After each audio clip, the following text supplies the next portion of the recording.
as you progress throughout this month, throughout this week, be grateful, be mindful of what it is that you're saying to yourself about your business and about yourself in general, and be proud of yourself. It wasn't easy. No, it didn't come overnight, but with faith, with a positive mindset, and with effort and motivation, it was possible. Number one, I was already selling viral products. So basically anything that's trending or any product that's already out there that people want, I was selling it.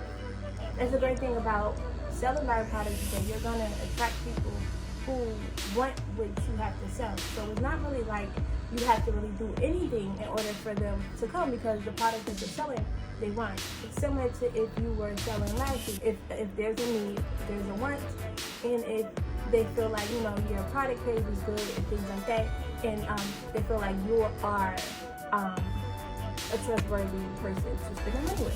That was basically the break in my business. For a long time, my goal selling high price items was 20 items a month. So basically it was like this.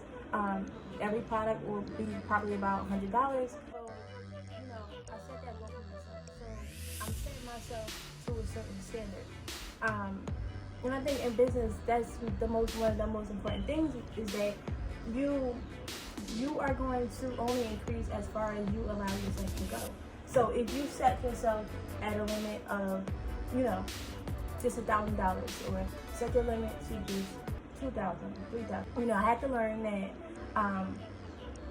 in order to progress, to set realistic goals.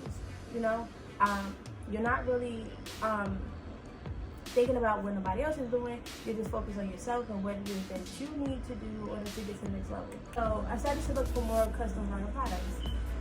Products that I could get on hand and then I could sell like that, right? Products that people would pay their money for it, and I could basically put a price point of where I wanted it to be. So say for instance the product was $3, I could mark it up to $25, and then my profit would be the difference of that.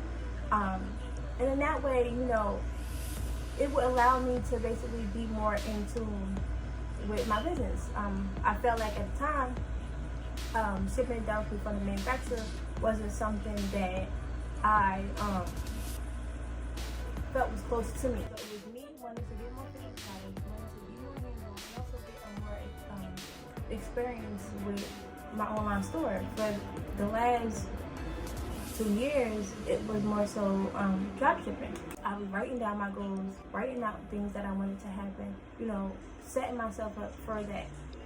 So, not everybody is going to convert it, but that was the importance of me preparing myself. So, I set up my Facebook pixel so it could track everyone who was on my site and things that they were doing. I already set up my Fiverr account so that I could find a personal assistant to fulfill the orders that I needed them to do.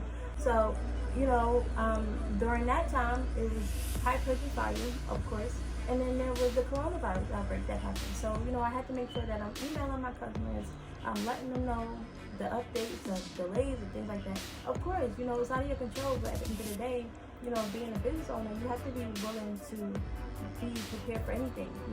Make sure that you have these things in place so that you won't have to be falling behind with keeping up with the customers. There are going to be people who are going to question you about their package, and even if they just bought it 2 days ago, right? So you have to make sure that your shipping policy is stayed on your website. So you can just refer back to your shipping policy and send it to them and say, hi, you still have 6 days remaining, you still have 10 days remaining for it to be delivered, for it to be shipped, things like that. So yeah, so I made sure that all of those things were intact. So I made sure that I had proper accounts that I could have money go to. There weren't accounts that I wasn't able to reach. There were accounts that were accessible to me. I had to make sure that you approve everything that they can possibly encounter that would make them want to purchase. Make sure that you have a option for them to look at for customer reviews. Make sure that the product that you are selling are things that they could look at and they would know what they're going for. Have a section where it shows you that there's a money back guarantee. Things like that. Those are things that makes a customer experience better. So they're looking at the product page and saying, okay, she has these trust badges here, she has reviews here, she has an image or a video about what it is that I'm going to buy. Okay, now I'm going to go and check out. So once they get to the second page, it shouldn't be, it should be easy for them to navigate. It should be to the point where it's like, okay, a 2-year-old can do this. Have a section for them to opt in to receive text message alerts or email alerts, things like that. That just gives you a little bit more insight on the process and what it is that it really takes in order to scale your business. So as you progress throughout this week, throughout this month, yes, I understand that the coronavirus may be affecting your business. There may be delays, there may be customers that are unhappy, but make sure that you're keeping up with them and that you're doing your best. That's all you can do at this point right now. What's possible for me is possible for you. As a boss, understand that there's nothing that you can't do. Everything that's happening to you right now is meant to happen. I understand it. It's just a setup for your next level. As you progress throughout this month, throughout this week, be grateful, be mindful of what it is that you're saying to yourself about your business and about yourself in general, and be proud of yourself, genuinely. I want to get into more content, so you can like, comment, subscribe below. With anything that you feel like I haven't spoken on and you want more information about, or anything else for future videos, comment below. So then, I'll see you in the next one. House with vanilla wafers. It's the remedy to separation. Tupac on my